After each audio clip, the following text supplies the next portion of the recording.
Sistem instansi pemerintah diduga kembali diretas. Kali ini diduga menimpa instansi Badan Kepegawaian Negara. 4,7 juta data pribadi pegawai negeri sipil diduga bocor. Dugaan kebocoran pertama kali diunggah di forum Range Forums oleh anonim Topiax pada Sabtu pekan lalu. Pada unggahannya, peretas mengklaim mendapat 4,7 juta data pegawai negeri sipil berupa nama, tempat tinggal, golongan, jabatan, instansi, dan tanggal lahir. Diduga, ini dijual peretas senilai $10.000 Amerika Serikat atau sekitar 160 juta rupiah. Peretas dengan nama akun Topiax memberikan beberapa sampel data ASN yang dijual. Beberapa data yang ada misalnya nama ASN, alamat kerja, nomor pegawai, hingga nomor telepon. Sampel data yang diberikan sebagian besar berasal dari ASN di Provinsi Aceh. Kami mengkonfirmasi salah satu data dan korban membenarkan datanya sesuai meski tidak bersedia kami wawancarai. Chairman Lembaga Riset Keamanan Cyber Cisrek Pratama Persada menyebutkan, pihaknya melakukan verifikasi terhadap 13 PNS yang tercantum dalam sampel data.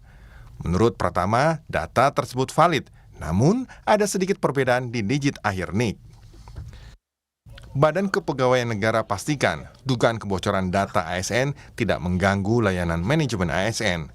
BKN bersama Badan Siber dan Sandi Negara serta Menkominfo telah melakukan investigasi penelusuran dugaan peretasan ini.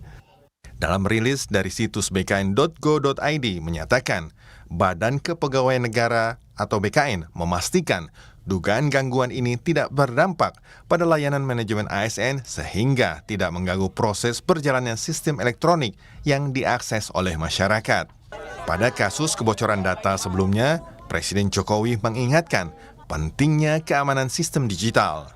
Jokowi minta seluruh data di backup berlapis. Ya, sudah kita evaluasi semuanya. Yang paling penting semuanya harus dicarikan solusinya agar tidak terjadi lagi, di backup semua data nasional kita sehingga kalau ada kejadian kita tidak terkaget-kaget. Dan ini juga terjadi di negara-negara lain, bukan hanya di Indonesia saja. Ya. Pak, banyak desakan untuk Pak Menkominfo mundur, bagaimana Pak tanggapannya dari Bapak? Semuanya sudah dievaluasi. Kasus dugaan kebocoran data sebelumnya terjadi di Indonesia. Terakhir, ada penyerangan data PDN di Surabaya. Pelakunya meminta tebusan $8 juta Amerika Serikat. Sebelumnya ada kasus dugaan kebocoran data DPT Pemilu pada September 2023. Data paspor WNI pada Juli 2023 termasuk data anggota BPJS Ketenagakerjaan pada Maret 2023. Semuanya dijual dengan harga bervariasi, mulai dari $5.000 Amerika Serikat hingga yang paling tinggi $74.000 Amerika Serikat atau senilai 1,1 miliar rupiah. Tim Liputan, Kompas TV. Saudara, lagi dugaan serangan hacker menghantam instansi pemerintah. Bagaimana langkah konkret untuk menghentikan berulangnya kebocoran data yang sudah sering terjadi? Kita berbincang dengan anggota Komisi 1 DPR fraksi Partai Golkar, Dev Laksono. Mas Dev, selamat malam. Selamat malam, gimana kabarnya? Kabar baik, kita juga akan sapa Chairman Lembaga Riset Keamanan Siber Cisrek Pratama Persada. Mas Tama, selamat malam. Selamat malam, Mbak Livi, Mas Dev. Saya ke Mas Dev dulu, Mas Tama. Mas Dev, jadi gimana responnya lagi-lagi kebocoran data? Ya, ini sepertinya isu bulanan kebocoran data. Ya, tiap bulan ada instansi yang menyimpan pengampu data, tiba-tiba datanya dicuri dengan untuk dijual di dark web. Ada yang cuma 10.000, ada yang 15.000, ada yang sampai 100.000. Ya, kemarin kan terakhir PDNS itu di Sandra berapa ya? $8 juta kalau nggak salah ya, aku lupa juga tuh. Ya, ini menunjukkan bahwa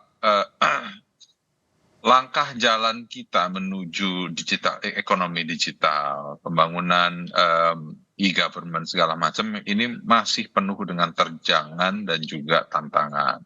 Jadi kami dari Komisi 1 terus menyerukan kepada semua instansi pemerintah, secara khusus kementerian terkait ataupun pemerintahan secara untuk bisa memiliki roadmap yang jelas dalam penyimpanan data. Kenapa kalau datanya ini tidak pernah bisa aman, dapat mudah dihack, dapat mudah dicuri, ya ini akan terus-menerus mendegradasi kewibawaan pemerintah Oke. dan juga menghambat langkah-langkah pemerintah untuk melakukan digitalisasi secara komplit di dalam sistem pelayanan Indonesia. Masih banyak yang perlu diperbaiki, bukan hanya penyimpanan data, tapi pelayanannya juga, aplikasi-aplikasinya masih terlalu banyak, belum di streamline. Ini semua dibutuhkan plan yang jelas, langkah-langkahnya. Pemerintah ini maunya konsepnya seperti apa. Ini yang terus kita minta. Kenapa? Karena semua permintaan pemerintah, baik dari undang-undang sudah kita penuhin, anggaran sudah kita penuhin, ya, secara kebijakan yang sudah bisa kita perbuat sudah kita kerjakan. Nah sekarang pemerintah akan tapi masih tetap keteledoran dan juga terjadi pencurian data-data. Ini yang kita minta kejelasan dari pemerintah untuk penanganan seperti apa. Gitu. Saya ke Mas Tama. Mas Tama, kalau kita bicara soal upaya pencegahan kan sebetulnya di BKN sendiri, koreksi saya kalau salah, ini sudah punya MOU dengan BSSN untuk perlindungan data. Kalau nggak salah MOU-nya ini di 2022 begitu, sudah hampir 2 tahun yang lalu. Tapi kenapa kemudian ini bisa terjadi? Apa yang miss di sini? Ya, jadi kalau menurut saya memang keamanan cyber itu belum menjadi prioritas gitu, yang menyebabkan akhirnya instansi pemerintah terutama berpikir bahwa ketika mereka memiliki sistem yang bagus gitu, ini kan sistemnya satu data ASN ya gitu. Ketika memiliki sistem yang bagus, dibuat dengan tampilan yang bagus, memudahkan ASN untuk mengakses datanya, dianggap cukup gitu. Mereka tidak berpikir bahwa ketika mereka memiliki sistem interkoneksi ke internet, disitulah ancaman itu muncul begitu. Nah, yang saya heran juga kemarin ketika PDNS itu diretas, kemudian para pejabat yang terkait bilang bahwa ini pelajaran yang cukup berharga gitu kan, Mbak Livi. Betul. Terus ini belajarnya di mana gitu? Saya jadi bingung ini gitu. Belajar apanya nih kayak gini nih gitu? Karena selalu terjadi lagi gitu. Dan ini luar biasa dahsyatnya nih, 4,7 juta lebih data ASN, di dalamnya ada data KPK ya kan, ada data orang Kejagung, ada data, banyak data gitu, terus ada data Badan Intelijen Negara gitu. Ini gimana ini pengamanannya kok bisa sampai seperti ini gitu. Dan memang tadi Mbak Livi benar bahwa mereka sudah melakukan MOU dengan Badan Siber Intelijen Negara gitu, yang harusnya kalau timnya itu memiliki security awareness yang benar gitu, minimal tahulah kalau BSSN itu mereka jago dalam bidang enkripsi. Kenapa sih nggak minta layanan untuk enkripsi? Padahal gratis loh layanan itu diberikan oleh BSSN gitu. Nah ini kan hal-hal yang agak aneh gitu. Ketika pemimpin suatu institusi gitu, penanggung jawab yang tadi Mas Dev bilang sebagai pengendali data pribadi, sebagai pemroses data pribadi gitu, tidak berpikir bahwa keamanan itu penting, akhirnya jadi kayak gini. Dan tadi saya setuju dengan Mas Dev, ini bukan yang terakhir gitu. Nah, sekarang yang jadi masalah adalah kita ini siap apa enggak sih untuk digitalisasi gitu. Kemarin Pak Presiden bilang bahwa kita akan punya Inagov gitu. Kita semuanya akan mendigitalisasikan semua aspek kehidupan layanan pemerintah kepada masyarakat. Kita siap nggak sih saat sebenarnya gitu. Kalau kita belum ngomongin masalah keamanan yang benar gitu, hati-hati, ini bukannya membantu masyarakat tapi bisa menyengsarakan masyarakat. Buktinya kemarin ketika PDN down gitu, banyak masyarakat yang terganggu aktivitasnya. Kita mau ke imigrasi gitu, sampai antri 5 jam lebih gitu. Ini kan mengganggu masyarakat. Orang ketika mau daftar sertifikat halal nggak bisa karena nggak bisa diakses gitu. Dan kemarin BKN bilang bahwa tidak mengganggu aktivitas layanannya gitu. Ini baru saya cek satu data ASN .bkn.go.id masih down gitu, nggak bisa diakses gitu. Jadi mana yang nggak terganggu gitu. Nah ini hal-hal seperti ini yang menurut saya harus disadari gitu, bahwa keamanan data itu penting. Dan ketika data ini bocor ya Mbak Livia, ini luar biasa. Ini dari mulai nama, tempat tanggal lahir, kemudian KCPNS, jabatan, nomor handphone, email, lengkap selengkap-lengkapnya gitu. Ini bentar lagi nih, pasti nanti banyak tuh orang-orang ASN yang ditawari, Pak mau naik pangkat nggak Pak, bayar segini ya Pak ya gitu. Bapak NIP-nya sekian kan, nomornya Bapak sekarang jabatannya sekian kan, di sini kan gitu. Banyak yang ketipu nih nanti pasti nih gitu, karena datanya sangat lengkap sekali gitu. Nah, ketika misalnya terjadi penipuan, terus ada korban gitu, kira-kira BKN tanggung jawab nggak? Nggak mungkin. BKN tanggung jawab gitu. Nah, ketika tidak ada bertanggung jawab, oleh karena itu hukum harusnya bisa berlaku. Nah, Nah, sebenarnya Komisi 1 itu sudah bagus tuh membuat undang-undang perlindungan data pribadi gitu. Tapi sampai sekarang masih babaliut gitu. Implementasinya kita masih belum jelas, aturan turunannya juga belum jelas. Lembaga otoritas pelindungan data pribadi yang harusnya dibentuk juga sampai sekarang juga belum jelas gitu. oke. Nah, ini mana nih pelayanan kepada masyarakat, pelindungan kepada masyarakat kan jadi dipertanyakan ya gitu. Nah, saya ke Mas Dev. Mas Dev, ini kan data yang dirilis sama Ya. Kominfo ya, yang kemudian menyebut dari 2019 sampai 2024, Kominfo menangani 111 kasus kebocoran data pribadi. Artinya, kalau kita merujuk dengan kebocoran data ASN sekarang di BKN, kemarin ada kebocoran data yang luar biasa besar. Nggak ada yang pernah belajar dengan kasus ini. Jadi lama-lama kebocoran data pribadi jadi hal yang biasa di Indonesia. Gimana evaluasinya Mas Dev soal itu? Bukan lama-lama, memang sudah jadi hal yang biasa. Ini kan sudah ke berapa ratus kali data kebocoran. Hampir setiap institusi sudah pernah kebocoran data dan memang tidak pernah memang tidak pernah dibuat grand plan-nya lah. Tidak pernah dibuat SOP-nya, tidak pernah dibuat tahapan-tahapan untuk penanganannya. Jadi selalu kebocoran, nanti dikatakan lagi bilang kami kekurangan anggaran, kami tidak memiliki otoritas. Selalu dinyanyikan lagu yang sama akan persoalan yang sama. Nah, jadi makanya kalaupun misalnya dibentuk ini ya otoritas perlindungan data pribadi, ya harus juga jelas plan of action-nya apa, langkahnya seperti apa. Problemnya di mana Mas Dev? Karena, Di SDM-nya atau di teknologinya yang kita nggak punya? Atau dua-duanya bahkan kita nggak punya? Itu pertanyaan Anda sama pertanyaan saya. Kenapa? Karena setiap kali masalah yang sama kita bolak-balik tanya, jawabannya hal yang sama juga. Dan kalau jawaban hal yang sama berarti ada permasalahan yang sama tumbuh, berarti kan persoalannya tidak pernah diselesaikan. Jadi ya apakah itu sumber daya manusianya juga memang tidak bisa menyesuaikan dengan perkembangan zaman, teknologinya tidak diupdate dengan sistem yang baru, dan jangan hanya selalu berlindung bahwa kekurangan anggaran loh. Ini hacker juga bukan hacker kaya, kalau mereka bukan perusahaan-perusahaan besar ya, kecuali memang yang menghack data ya, kita bicara kayak perusahaan-perusahaan elektronik besarnya, nah itu lain ceritanya. Ini kan enggak, itu kan banyak independent hacker. Mereka hanya bergerak di mana-mana, hanya karena kemampuan dengan jaringan yang mereka miliki, mereka bisa membobol semua website dan juga hardware dan juga penyimpanan data kita. Nah, ini yang membuktikan kelemahan dan tidak memiliki plan of action-nya dari para pengampu data. Nah, Mas Dev, ini kan ada sebetulnya harapan, upaya mendorong pemerintah mengatur perlindungan data pribadi lewat Undang-Undang Nomor 27 2022 tentang perlindungan data pribadi. Sampai mana kabarnya itu, Mas Dev?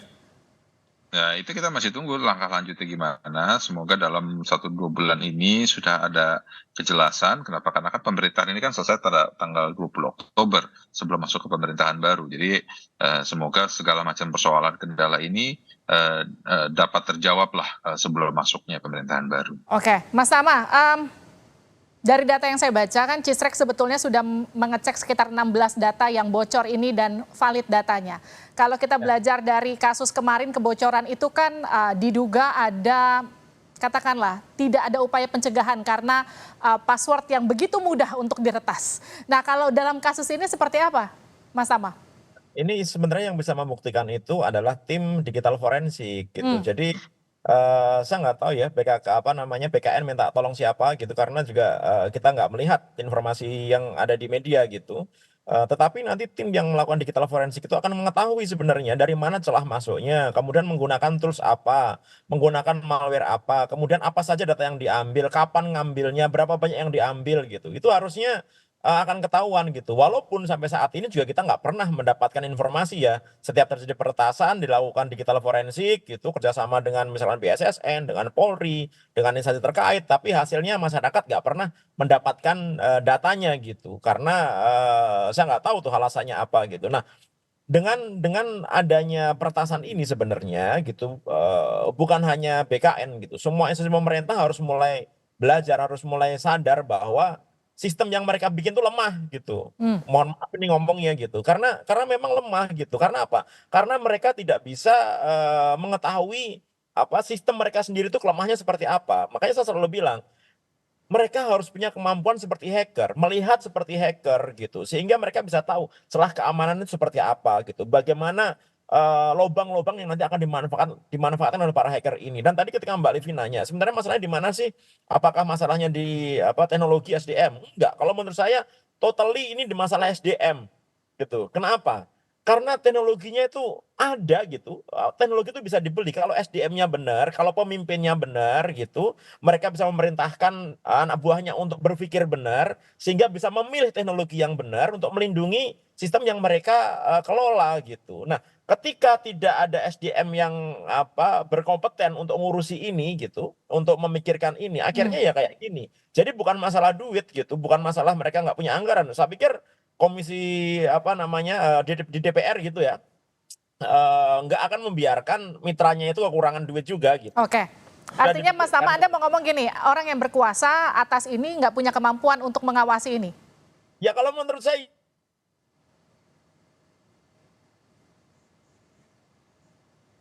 Mas Tama? Dihack kali ini. Mas Tama, kita coba sambung lagi. Oke. Oke, saya ke Mas Dev deh. Mas Dev, jadi Ya. evaluasi ke depan gimana Menkominfo mau dipanggil?